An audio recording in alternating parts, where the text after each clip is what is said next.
Ordinary people were told to hurt an innocent man. Not soldiers, not criminals, but teachers, mailmen, clerks, fathers. They were given a single sentence, and almost all of them obeyed. Not under threat. No one held a gun. Every one of them could have stood up and walked out the door at any moment. Most of them didn't. They pressed the button again and again, hearing screams from behind the wall, and they kept going. This is not a story about monsters. It's a story about how little it takes for an ordinary person to stop listening to their own conscience, and about the man who decided to measure it. Not long before, an entire continent had watched ordinary people carry out monstrous orders.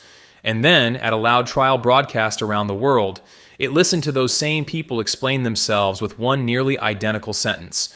I was only following orders. The accused didn't act like monsters. They spoke calmly, repeating that they had been ordinary cogs in a machine, that if it hadn't been them, someone else would have done it. The world looked at them and asked itself a question it would rather not ask. Are they the exception? Or does each of us carry someone like that inside? A young psychologist at Yale University, Stanley Milgram, didn't want to answer that question with words. He wanted to test it in a laboratory. An ad in the local paper promised $4.50 an hour to take part in a study on memory and learning. Ordinary townspeople signed up. Laborers, teachers, salesmen, the kind of people you pass on the street every day. When they arrived, each of them met another volunteer, a pleasant, slightly heavy-set middle-aged man. They drew lots to decide who would be the teacher and who would be the learner. Except the draw was rigged. The real volunteer always became the teacher. The other man was an actor playing his part. The learner was taken to a separate room, electrodes were strapped to his arm, and he was seated in a chair. The teacher was left in front of a large panel of switches, 30 switches, from 15 volts all the way up to 450. Under the highest ones was a simple red label, danger, severe shock, and right after it, just two ominous icks. The teacher's task was absurdly simple. He read the learner pairs of words. Every time the learner made a mistake, the teacher was to press a switch and shock him. And every time, one level stronger. At first, it was almost a game. A little tension, small mistakes, a weak shock.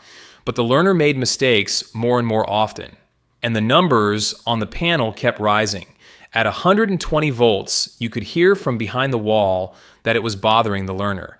At 150, he asked them to stop. He said he had a heart condition that he wanted out. At 200 volts, he was screaming. At 300, he pounded his fists on the wall. And then, somewhere around 330 volts, he went completely silent. Silence. No answer.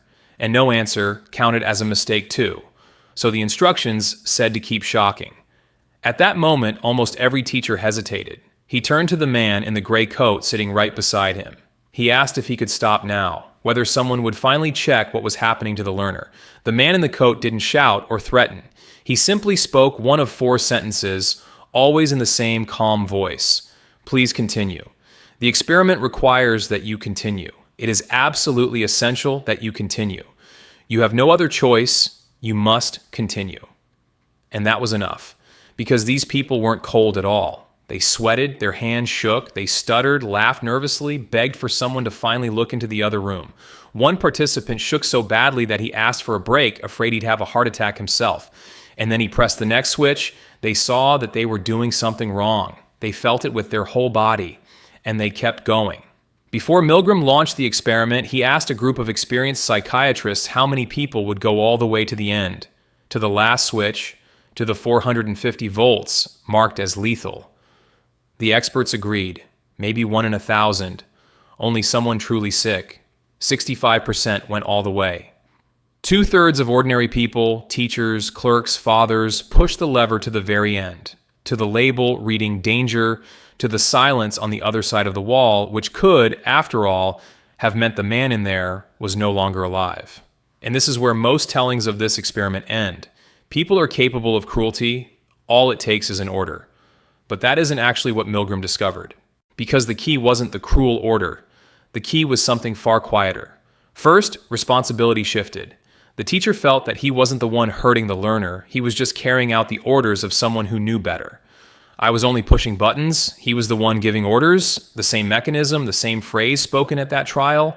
Second, everything happened gradually. No one asked the participant at the very start whether he would shock an innocent man with a lethal current. No one would have agreed. They asked him about 15 volts, then 30, then 45. Each next step was only slightly worse than the last. And once you'd been pressing for half an hour, how were you supposed to suddenly decide that what you were doing now was monstrous, when a moment ago you'd been doing almost exactly the same thing? And this is the most disturbing part of the story. They didn't walk into that room as cruel men. They became cruel one small step at a time. But there's something else almost no one talks about. Milgram didn't run one experiment. He ran more than a dozen versions of it. And in each one, he changed a single detail. It's these versions that matter most because they show what can break obedience. When the learner sat in the same room within arm's reach, obedience dropped.